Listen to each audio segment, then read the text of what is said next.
Tasawuf atau safisme adalah ajaran dalam Islam yang menekankan dimensi batiniah dan spiritualitas untuk mencapai kedekatan dengan Allah.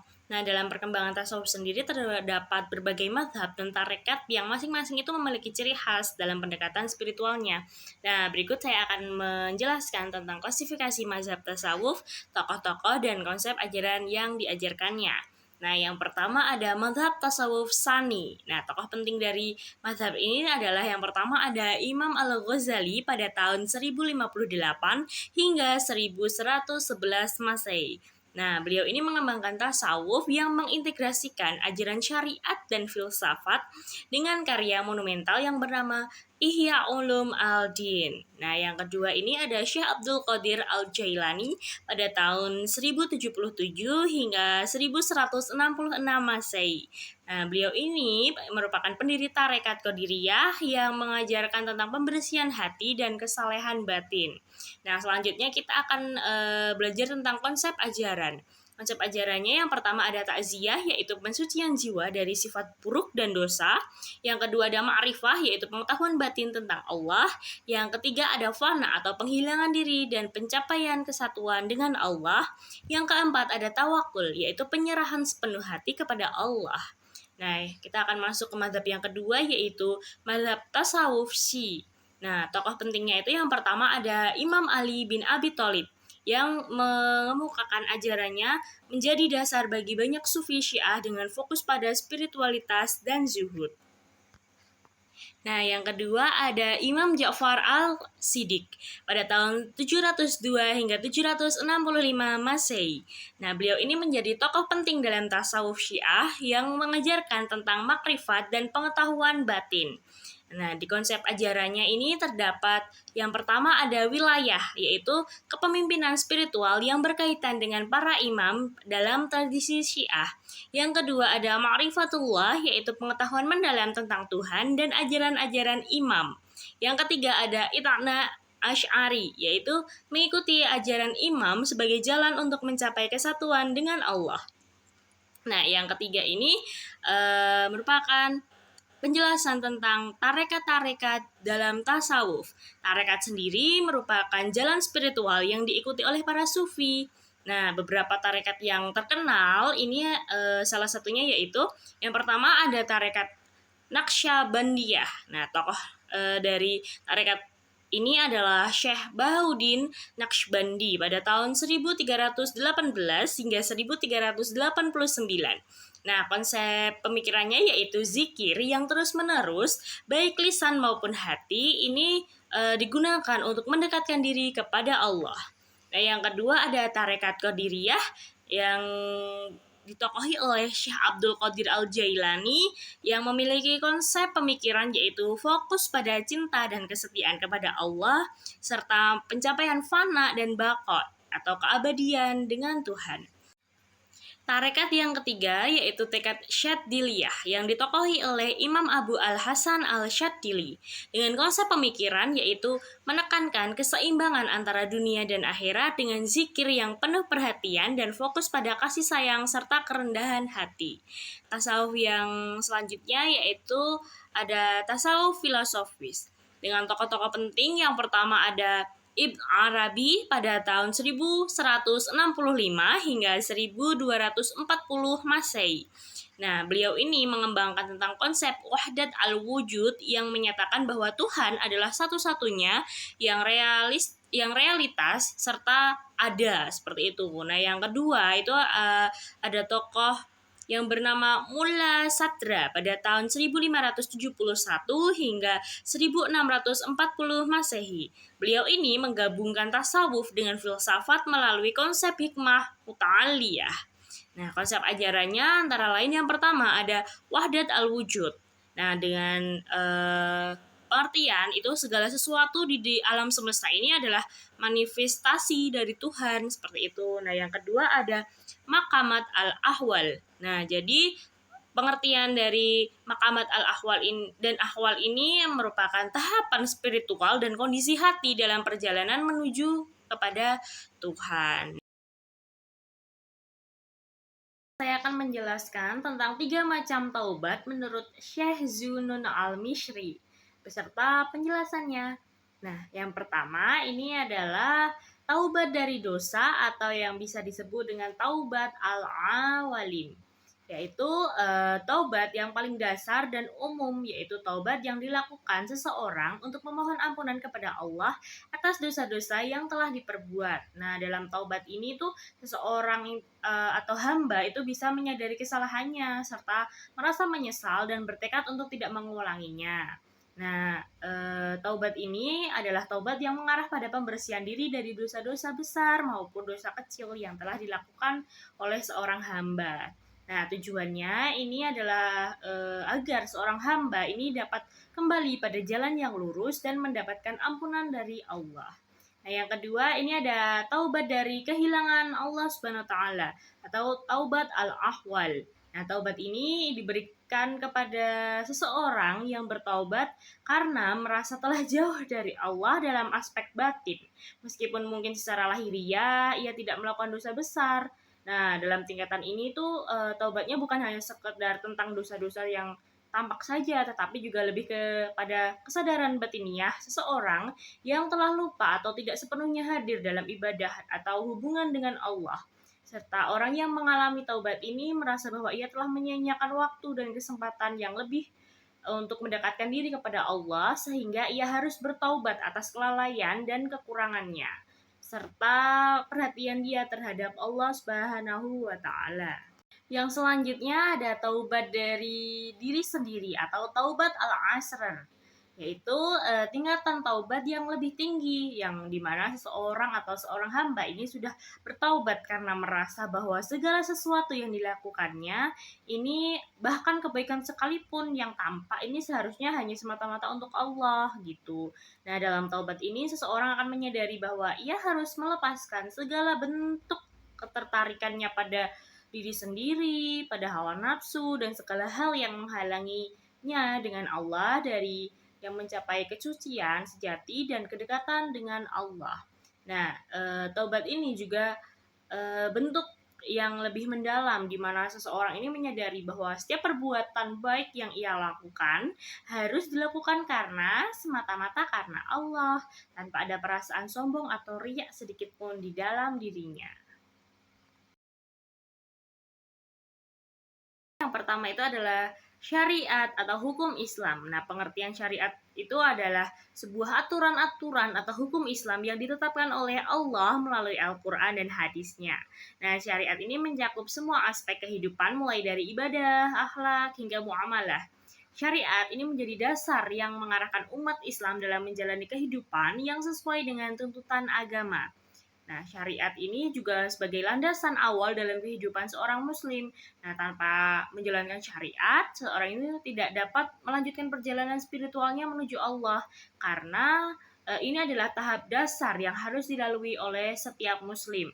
Contohnya sholat 5 waktu, zakat, puasa, serta larang-larangan yang diberikan oleh Allah seperti riba, mencuri, ataupun berbohong. Nah, semua itu merupakan bagian dari syariat yang harus dijalankan oleh umat Islam sebagai kewajiban untuk memperoleh keriduan dari Allah.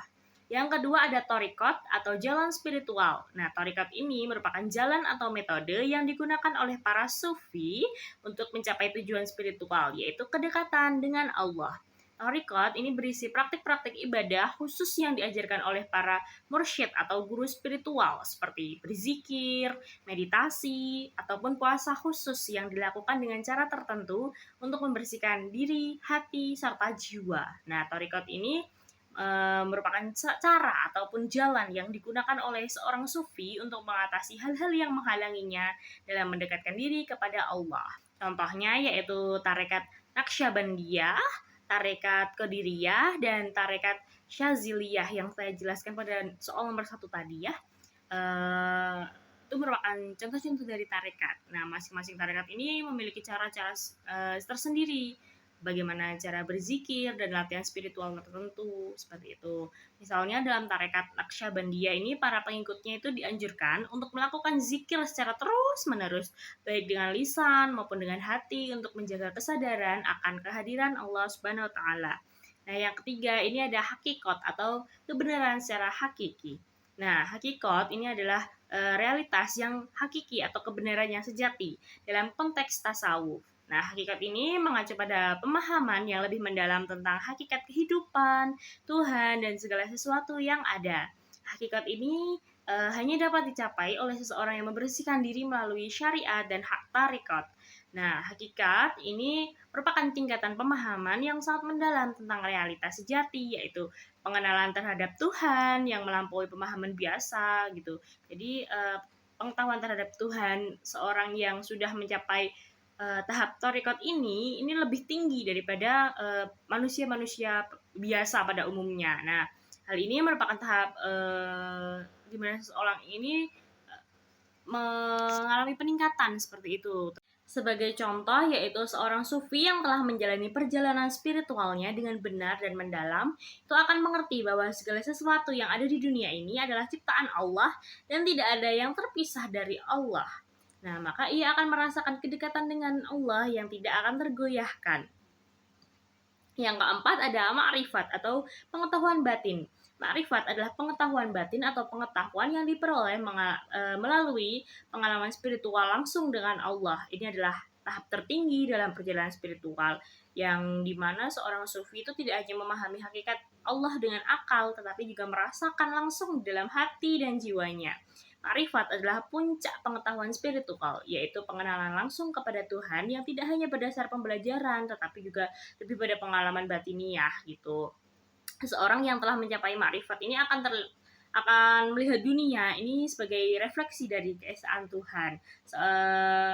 Sebagai contohnya itu adalah seorang sufi yang telah mencapai ma'rifat ini mungkin merasakan adanya hubungan langsung dengan Allah yang lebih dari sekedar teori atau pengetahuan intelektual saja gitu. Misalnya ia atau sufi tersebut ini merasakan ketenangan dan kedamaian dalam hatinya yang datang dari kedekatan dengan Allah, serta melihat segala sesuatu itu sebagai manifestasi dari kehendak Allah Subhanahu wa taala.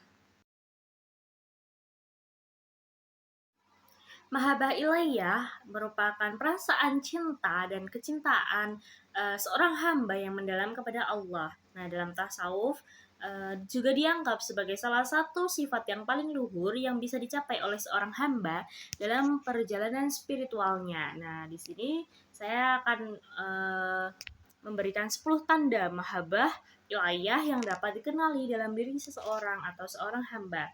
Yang pertama yaitu kecintaan yang mendalam terhadap Allah.